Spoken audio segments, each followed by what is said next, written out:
জানিয়ে দিব এই মুহূর্তে পাওয়া সর্বশেষ বাংলা সংবাদ। শুরুতেই শিরোনাম। ফ্যাসিবাদের পতন হলেও গণতন্ত্র পুনঃপ্রতিষ্ঠা হয়নি বলে বিএনপি নেতা নজরুল ইসলামের মন্তব্য। এদিকে বিএনপি ও জামায়াতকে করা হুঁশিয়ারি শিবির নেতার। জানাবো ইনকিলাব মঞ্চের পুলিশ সদর দপ্তর ঘেরাও মিছিল আটকালো হাইকোর্ট মোড়ে। জানাবো বিএনপি ও জামায়াত দ্বন্দ্ব, তারেক রহমান দ্রুত ভোট চাইলেও ইনুসকে সময় দিতে চান শফিকুর রহমান। এবং সর্বশেষ জানাবো জুলাই গণহত্যায় জড়িতদের বিচারের দাবিতে শিবিরের গণমিছিল। শুনছিলেন সংবাদ শিরোনাম, এবারে বিস্তারিত। ফ্যাসিবাদদের পতন হলেও গণতন্ত্র পুনঃপ্রতিষ্ঠা হয়নি নজরুল ইসলামের মন্তব্য।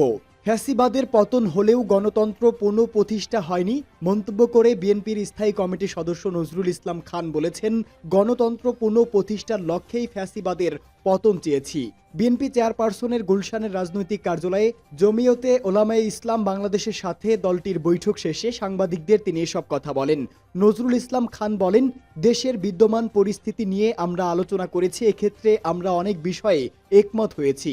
দেশের কল্যাণের জন্য দ্বিমতের কোনো কারণেই ভবিষ্যতে হবে না। তিনি বলেন, জমিয়তে ওলামায়ে ইসলাম বাংলাদেশ 4 দলীয় জোটের সঙ্গী ছিলেন। তিনি আরো বলেন, যুগপথ আন্দোলন শুধু সরকারের বিরুদ্ধে হবে সেটা কোনো কথা নয়। দেশের যে কোনো আকাঙ্ক্ষা পূরণের জন্য আমরা এই আন্দোলন করতে পারি। আমরা গণতন্ত্র পুনঃপ্রতিষ্ঠার লক্ষ্যেই ফ্যাসিবাদের পতন চেয়েছি। ফ্যাসিবাদের পতন হয়েছে, কিন্তু এখনো আমরা গণতন্ত্র পুনঃপ্রতিষ্ঠা করতে পারিনি। বিএনপির স্থায়ী কমিটির এই সদস্য বলেন, জনগণের ভোটের মাধ্যমেই এদেশের গণতন্ত্র পুনঃপ্রতিষ্ঠা হবে ইনশাআল্লাহ। এজন্য যতটুকু সংস্কার করা দরকার ততটুকু সংস্কার করেই নির্বাচনের ব্যবস্থা করতে হবে। এই বৈঠকে দলটির মহাসচিব মির্জা ফখরুল ইসলাম আলমগীর সহ অন্যান্য শীর্ষস্থানীয় নেতাকর্মী উপস্থিত ছিলেন। বিএনপি ও জামায়াতকে করা হুঁশিয়ারি শিবির নেতার। পতিত আওয়ামী ফ্যাসিস্ট সরকারের গুম, খুন, দুর্নীতি সহ সব রাষ্ট্রবিরোধী কর্মকাণ্ড এবং জুলাই গণহত্যার সঙ্গে জড়িতদের বিচারের দাবিতে সারা দেশের ন্যায় চট্টগ্রাম নগরীতে গণমিছিল করেছে বাংলাদেশ ইসলামী ছাত্র শিবির। এদিন জুমার নামাজ শেষে মিছিলটি শুরু হয়ে নগরীর বিভিন্ন সড়ক প্রদক্ষিণ করে। মিছিল শেষে সংক্ষিপ্ত সমাবেশে বিএনপি ও জামায়াতকে কড়া হুঁশিয়ারি দেন চট্টগ্রাম বিশ্ববিদ্যালয় শাখা শিবিরের সভাপতি মোহাম্মদ ইব্রাহিম। বিএনপি জামায়াতকে নিয়ে সমালোচনা করে দেওয়া শিবির নেতার বক্তব্যটি সামাজিক যোগাযোগ মাধ্যমে ভাইরাল হয়েছে। বক্তব্যে চট্টগ্রাম বিশ্ববিদ্যালয় শাখা শিবিরের সভাপতি মোহাম্মদ ইব্রাহিম বলেন, ছাত্র শিবিরের স্বৈরাচার বিরোধী আন্দোলনে ভয় পাইনি, আগামীতেও পাব না। একই সঙ্গে বর্তমান সময়ে বিএনপি ও জামায়াতে ইসলামীকে সতর্ক করতে চাই, কোনো সন্ত্রাসী গ্রেপ্তার হওয়ার পরে আপনারা যে সুপারিশ করেন এটা বন্ধ করেন। আপনাদের পক্ষ থেকে কোনো সন্ত্রাসীর পক্ষে সুপারিশ আমরা আশা করি না। বিএনপি জামায়াতের উদ্দেশ্যে তিনি আরো বলেন, আমরা এরকম কোনো নমনীয়তা প্রত্যাশা করি না। আপনাদের নমনীয়তা ও সুশীলতার কারণে বর্তমান সরকার একটি নির্বাচনের সরকার হয়ে যাচ্ছে, বিপ্লবী সরকার হচ্ছে না। আমরা এই সরকারকে বিপ্লবী সরকার হিসাবেই দেখতে চাই। ইনকিলাব মঞ্চের পুলিশ সদর দপ্তর ঘেরাও মিছিল আটকালো হাইকোর্ট মোড়ে। জুলাই আন্দোলনে নিহতদের নিয়ে ষড়যন্ত্র এবং গণহত্যায় জড়িত পুলিশ সদস্যদের বিচার সহ 5 দাবিতে পুলিশ সদর দপ্তর ঘেরাওয়ের উদ্দেশ্যে ইনকিলাব মঞ্চের মিছিল আটকে দিয়েছে পুলিশ। পরে দাবির একটি স্মারকলিপি তুলে দিয়ে সন্ধ্যা 7টা পর্যন্ত আলটিমেটাম বেঁধে দিয়ে কর্মসূচি শেষ করেন তারা। শুক্রবার দুপুর 3:30টায় শাহবাগ থানার সামনে থেকে মিছিল নিয়ে ঢাকা বিশ্ববিদ্যালয়ের টিএসসি ও দোয়েল চত্বর হয়ে হাইকোর্ট মোড়ে যেতেই মিছিলটি আটকে দেয় পুলিশ। সেখানে ব্যারিকেড দিয়ে বিপুল সংখ্যক পুলিশ লাঠি হাতে অবস্থান নেন। পরে সেখানে দাঁড়িয়ে স্লোগান দিতে থাকেন আন্দোলনকারীরা। এ সময় ডিএমপির রমনা জোনের ডিসি মাসুদ আলম বলেন, আপনারা এমন কিছু করবেন না যাতে আমাদের কাজ করতে সমস্যা হয়, এতে রাষ্ট্র দুর্বল হয়ে পড়বে। এখানে যারা পুলিশ সদস্য আছেন সবাই ঢাকায় নতুন জুলাইয়ে আমাদেরও ব্যাপক ভূমিকা ছিল। আপনাদের দাবি দেওয়া আমার কাছে দেন, আমি কালকে আইজিপির কাছে পৌঁছে দিব। এই সময় ইনকিলাব মঞ্চের মুখপাত্র শরীফ ওসমান হাদি 5 দফা দাবি তুলে ধরে বলেন, তারা কথা দিয়েছে আমাদের 5 দফা আইজিপির কাছে পৌঁছে দেবেন। আমরা নিশ্চিত হতে চাই আজ সন্ধ্যা 7টার মধ্যে 5 দফা দাবির ব্যাপারে আপডেট জানানো হবে। এমনটি না হলে কর্মসূচি ঘোষণা না দিয়ে আমরা পুলিশ হেডকোয়ার্টারের বারান্দায় অবস্থান নেব। পরে ইনকিলাব মঞ্চের ঢাকা বিশ্ববিদ্যালয় শাখার সদস্য সচিব ফাতিমা তাসনিম ঝুমা রমনা জোনের ডিসির হাতে স্মারকলিপি তুলে দেন।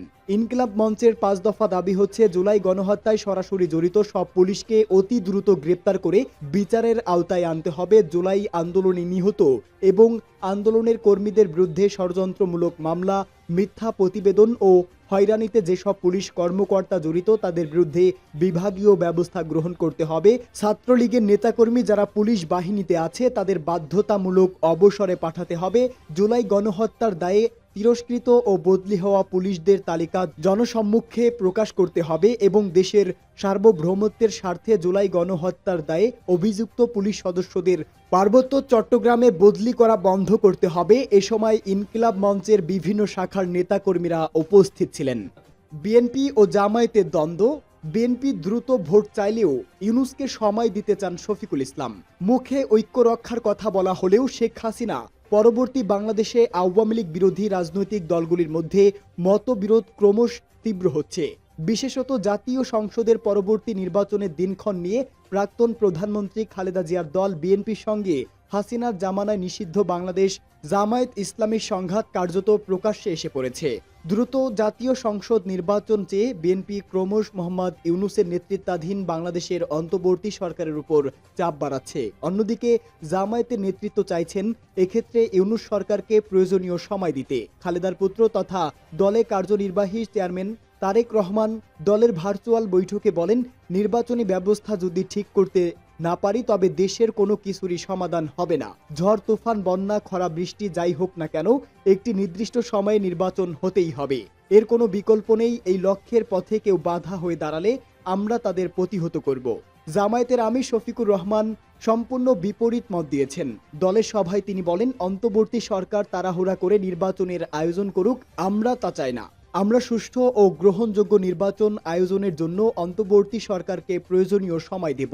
অন্তর্বর্তী সরকার অনেকগুলি সংস্কারের কাজ হাতে নিয়েছে। প্রয়োজনীয় সংস্কার করেই সরকার একটি সুষ্ঠু ও গ্রহণযোগ্য নির্বাচনের আয়োজন করবে বলে আমরা আশা করছি। এর আগে ইউনূসের ডাকা বৈঠকেও দুদলের মতবিরোধ প্রকাশ্যে এসেছিল। বিএনপি ওই বৈঠকে দাবি করেছিল, গত জুলাই আগস্টের গণ অভ্যুত্থানের পাশাপাশি হাসিনার শেষ 16 বছরে তাদের যত নেতাকর্মী খুন বা গুম হয়েছেন সকলের নাম শহীদদের তালিকায় তুলতে হবে। বিএনপি সরকার বিরোধী যেসব আন্দোলন করেছে সেগুলির উল্লেখ্য হাসিনা উচ্ছেদের সময়পঞ্জিতে রাখতে হবে। অন্যদিকে জামায়াতের দাবি, ৭১ গণহত্যার দায়ে তাদের যে সব নেতাকে আওয়ামী লীগ সরকার যুদ্ধ অপরাধ আদালতে বিচার করে ফাঁসি দিয়েছে তাদের নামও জুলাই শহীদদের তালিকায় নিতে হবে। কিন্তু মুক্তিযোদ্ধা জিয়াউর রহমানের প্রতিষ্ঠিত দল বিএনপি সেই দাবি মানতে রাজি হয়নি। জুলাই গণহত্যায় জড়িতদের বিচারের দাবিতে শিবিরের গণমিছিল। ফ্যাসিস্ট সরকারের গুম, খুন, দুর্নীতি সহ রাষ্ট্রবিরোধী কর্মকাণ্ড এবং জুলাই গণহত্যার সঙ্গে জড়িতদের বিচারের দাবিতে গণমিছিল করেছে বাংলাদেশ ছাত্র শিবিরের ঢাকা মহানগর শাখা। গণমিছিলে শিবিরের কেন্দ্রীয় নেতারা উপস্থিত ছিলেন। এ সময় তাদেরকে শেখ হাসিনার বিচারের দাবিতে বিভিন্ন মিছিল দিতে দেখা গেছে। মিছিলের স্লোগান হলো, আমার ভাই কবরে, খুনি কেন বাহিরে, ফাঁসি ফাঁসি ফাঁসি চাই, শেখ হাসিনার ফাঁসি চাই, দিল্লি না ঢাকা, ঢাকা ঢাকা, নারায়ে তাকবীর, আল্লাহু আকবার। গণমিছিল শুরু হওয়ার সময় আইনশৃঙ্খলা বাহিনীর কঠোর অবস্থান দেখা গেছে।